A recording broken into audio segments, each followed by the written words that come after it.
بسم اللہ الرحمن الرحیم۔ سب سے پہلے تو تمام سیکھنے والوں کو خوش آمدید۔ آج کی اس تفصیلی نشست میں جو کہ ہمارا عربی بول چال کورس کا 50واں جی ہاں بالکل آخری سبق ہے، اس میں ہم کچھ بہت خاص کرنے والے ہیں۔ جی بالکل، 50واں سبق یہ واقعی ایک طویل اور خوبصورت سفر رہا ہے طلباء کے لیے۔ ایسا ہی ہے، تو کیا ہم شروع کریں؟ بالکل شروع کرتے ہیں۔ دیکھیں، زبان سیکھنے کی جو بنیاد ہے نا، وہ بہترین اخلاق اور درست گفتگو پر ہوتی ہے۔ تو ہمارا پہلا حصہ دیانت اور اخلاقیات پر ہے۔ میں پہلا جملہ پڑھتا ہوں۔ وَلَا تَمُدَّ يَدَكَ إِلَى مَا يَمْلِكُهُ غَيْرُكَ، یعنی تم اپنا ہاتھ اس چیز کی طرف مت بڑھاؤ جو تمہاری ملکیت ہی نہیں۔ جی بہت خوبصورت جملہ ہے۔ چلیں طلباء اب میرے ساتھ دہرائیں، وَلَا تَمُدَّ يَدَكَ إِلَى مَا يَمْلِكُهُ غَيْرُكَ۔ ایک بار پھر پڑھیں، وَلَا تَمُدَّ يَدَكَ إِلَى مَا يَمْلِكُهُ غَيْرُكَ۔ واہ! اور دیکھیں اس میں جو لفظ ہے نا تمدہ، اس کا روٹ ورڈ میم دال دال ہے، یعنی کسی چیز کو کھینچنا یا لمبا کرنا۔ تو ایک بار پھر دہرائے، وَلَا تَمُدَّ يَدَكَ إِلَى مَا يَمْلِكُهُ غَيْرُكَ۔ صحیح، اور اسی سے جڑا ہمارا اگلا جملہ ہے جو ایک عہد ہے، لن امد یدی الی مال غیری، میں اپنے ہاتھ غیر کے مال کی طرف ہرگز نہیں بڑھاؤں گا۔ مشق کرتے ہیں، لن امد یدی الی مال غیری۔ سب مل کر پڑھیں، لن امد یدی الی مال غیری۔ جی ایک اور دفعہ، لن امد یدی الی مال غیری۔ زبردست! اور دیکھیں، جب انسان میں اتنی ایمانداری آ جاتی ہے تو اس کا اثر سیدھا چہرے پر نظر آتا ہے نا۔ اس کے لیے ایک بڑی خوبصورت تشبیہ ہے اگلی سلائیڈ میں، یتلألأ النور من جبینہ، اس کی پیشانی سے نور چمکتا ہے۔ کیا بات ہے! طلباء اس کو تلفظ کے ساتھ پڑھیں، یتلألأ النور من جبینہ۔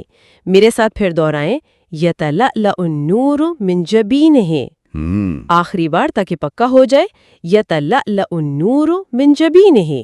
بالکل، تو اچھے اخلاق کے بعد اگلا قدم کیا ہوتا ہے؟ ظاہر ہے اچھی گفتگو۔ اگلی سلائیڈ پر چلتے ہیں۔ جملہ ہے، استمع لما اخبرک بہ، جو میں تمہیں بتاؤں اسے غور سے سنو۔ صحیح، طلباء دہرائیں، استمع لما اخبرک بہ، پھر سے استمع لما اخبرک بہ، اور ایک بار اور، استمع لما اخبرک بہ۔ اچھا، میرا ایک سوال ہے آپ سے، یہ جو اگلا جملہ ہے، استقر رأیکم علی ھذا الامر، تم لوگوں کی رائے اس بات پر قائم ہو گئی، اس میں یہ جو لفظ ہے استقرہ، یہ ادا کرتے ہوئے ایسا کیوں لگتا ہے جیسے کوئی بہت بھاری پتھر اپنی جگہ پر ٹک گیا ہو؟ یہ آپ نے بہت اچھا محسوس کیا۔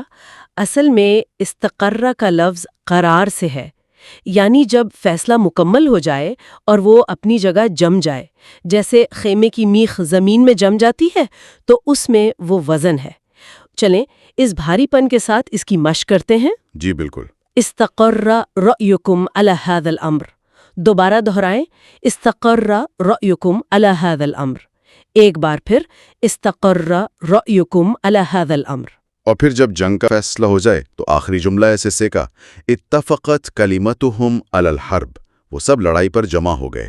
جی اس کی مشق کرتے ہیں، اتفقت کلمتہم علی الحرب۔ سب پڑھیں، اتفقت کلمتہم علی الحرب، اور آخری دفعہ اتفقت کلمتہم علی الحرب۔ تو اب دن بھر کے کام، مشاورت اور فیصلوں کے بعد اب ہم رات کے پہر سکون اور نیند کی طرف بڑھتے ہیں۔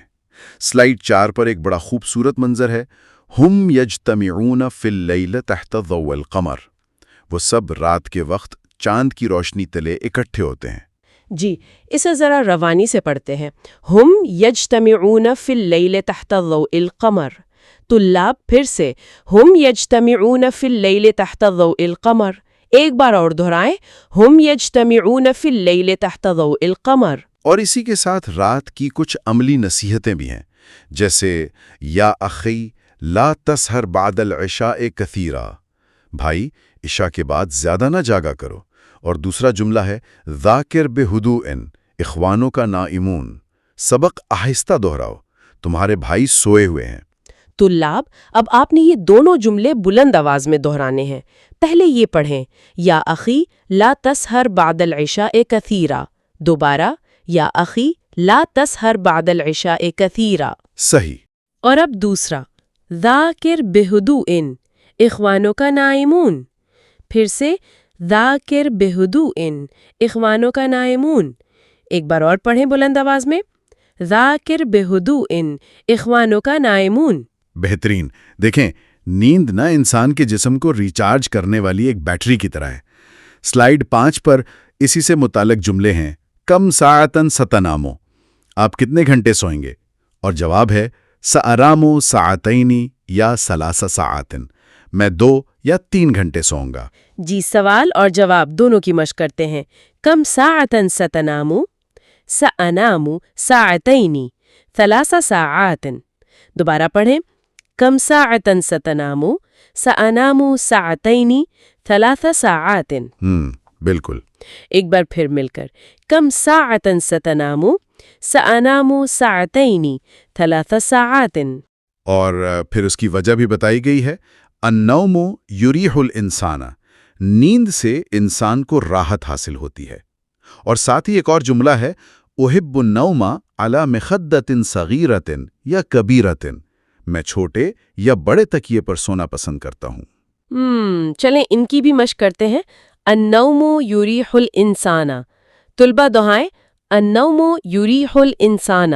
ایک اور دفعہ، النوم یریح الانسان۔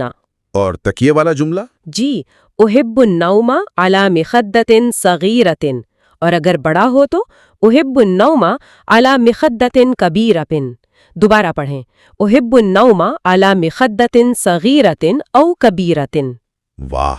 اور سردیوں کی راتوں میں تو کچھ خاص الفاظ کی ضرورت پڑتی ہے نا؟ سلائیڈ 6 پر چلتے، استعمل اللحاف یا اخی اللیل بارد جدا۔ بھائی لحاف استعمال کرو، رات بہت ٹھنڈی ہے۔ بالکل، یہ تو روز مرہ کا جملہ ہے۔ استعمل اللحاف یا اخی اللیل بارد جدا۔ پھر سے، استعمل اللحاف یا اخی اللیل بارد جدا۔ ایک بار اور، استعمل اللحاف یا اخی اللیل بارد جدا۔ اور آج کل کے حساب سے ایک حفاظتی جملہ بھی بہت ضروری ہے، لا تترک المدفأۃ تعمل وانت نائم، سوتے ہوئے ہیٹر کو جلتے مت چھوڑیں۔ جی، یہاں میں چاہوں گی کہ طلبہ لفظ مدفأۃ پر زور دیں۔ مدفأۃ کا مطلب ہے ہیٹر، تو پڑھیں، لا تترک المدفأۃ تعمل وانت نائم۔ دوبارہ دہرائیں، لا تترک المدفأۃ تعمل وانت نائم۔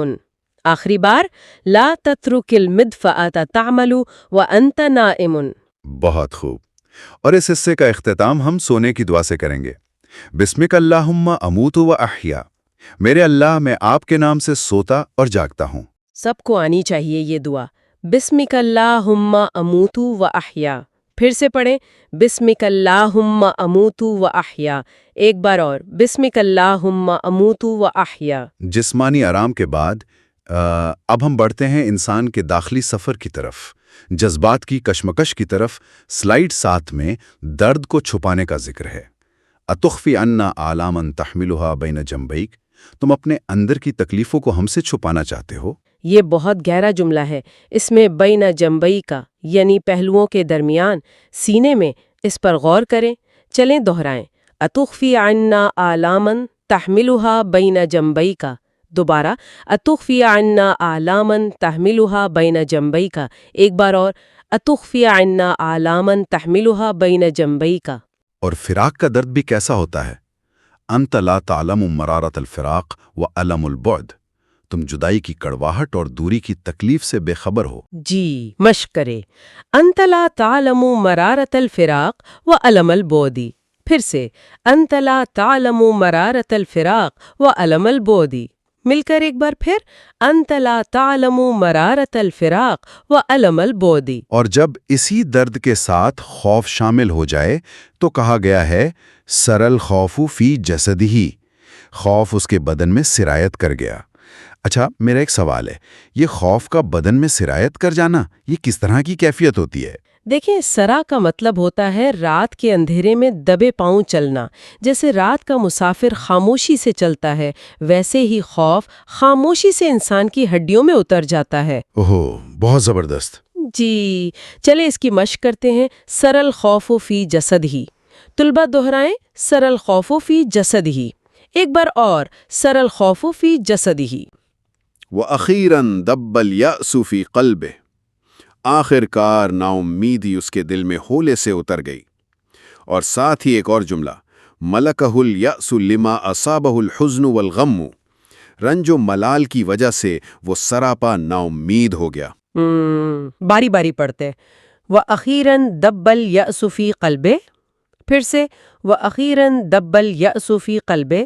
اور اب دوسرا جملہ مَلَكَهُ الْيَأْسُ لِمَا أَصَابَهُ الْحُزْنُ وَالْغَمُّ.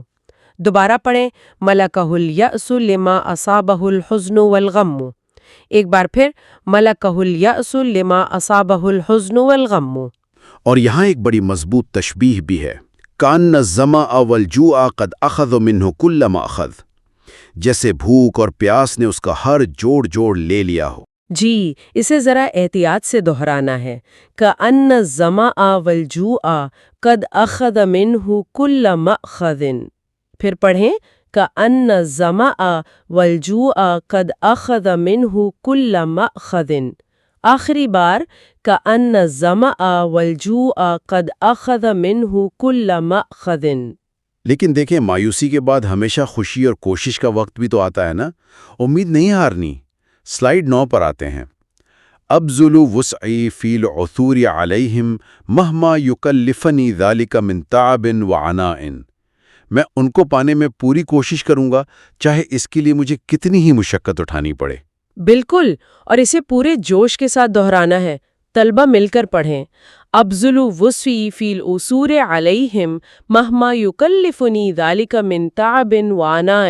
ایک بار اور ابذل وسعی فی العثور علیہم مہما یکلفنی ذالک من تعب وعناء.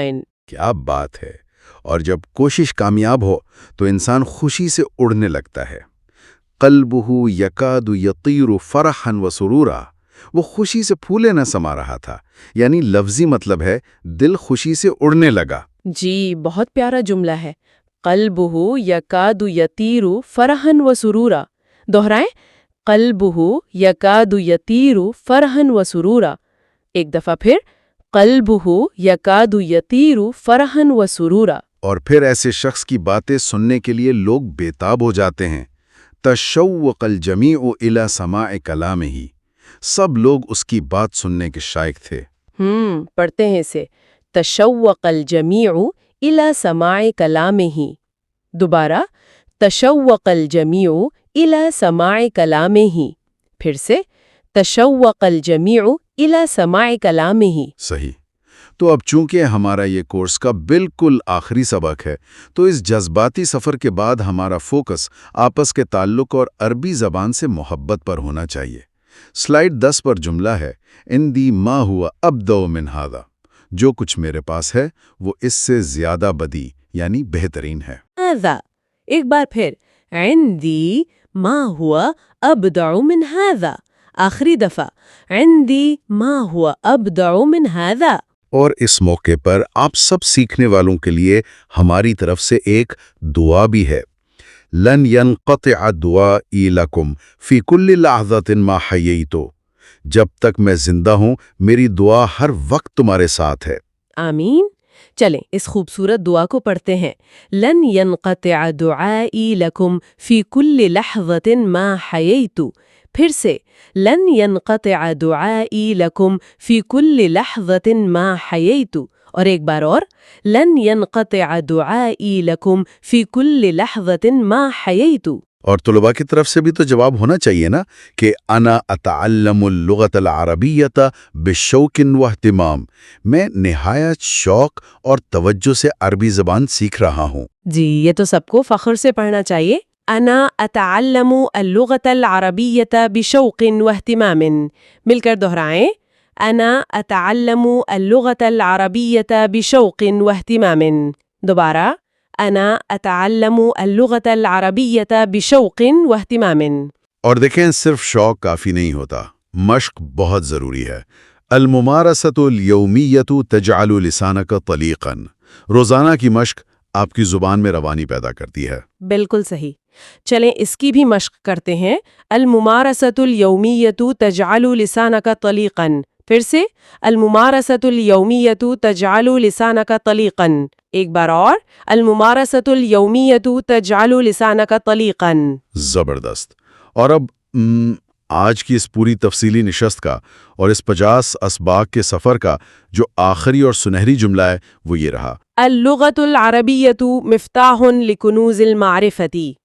عربی زبان علم کے خزانوں کی کنجی ہے. یہ واقعی اس پورے سفر کا نچوڑ ہے. طلباء آخری بار پوری توجہ سے دہرائیں. اللغۃ العربیہ مفتاح لکنوز المعرفہ. دوبارہ پڑھیں. اللغۃ العربیہ مفتاح لکنوز المعرفہ. ایک اور دفعہ مل کر اللغۃ العربیہ مفتاح لکنوز المعرفہ. بہت اعلیٰ. تو سامعین اور طلباء، مجھے یہ بتاتے ہوئے بے حد خوشی ہو رہی ہے کہ عربی بول چال کا یہ کورس آج کامیابی کے ساتھ مکمل ہو گیا ہے. الحمدللہ. جی، لیکن دیکھیں، سیکھنے کا یہ سفر یہاں ختم نہیں ہوتا. آئندہ آنے والے دنوں میں ہم آپ کے لیے زبردست کورسز لے کر آ رہے ہیں، جن میں شامل ہیں شرح تحصیل المنطق، شرح مختصر القدوری، شرح اصول الشاشی اور English Urdu to Arabic language course. تو ان سب کے لیے ہمارے چینل کو ضرور سبسکرائب کریں. بالکل. اور جاتے جاتے سامعین کے لیے میرا ایک فکری پیغام ہے کہ آج آپ نے جان لیا کہ یہ زبان علم کے خزانوں کی کنجی ہے. اب سوچئے ذرا، اب جب کہ یہ چابی آپ کے ہاتھ میں آ گئی ہے تو وہ علم کا کون سا نیا دروازہ ہے جسے آپ سب سے پہلے کھولنا چاہیں گے؟ کیا وہ کوئی پرانی قدیم کتاب ہوگی یا کوئی بالکل نیا مکالمہ؟ یہ تو واقعی سوچنے کی بات ہے. تو اسی سوچ کے ساتھ ہم آج کی نشست ختم کرتے ہیں. نئے کورسز اور مزید علم کے حصول کے لیے ہمارے چینل کو ضرور سبسکرائب کیجیے گا. ملتے ہیں آپ سے اگلے کورس میں. اللہ حافظ.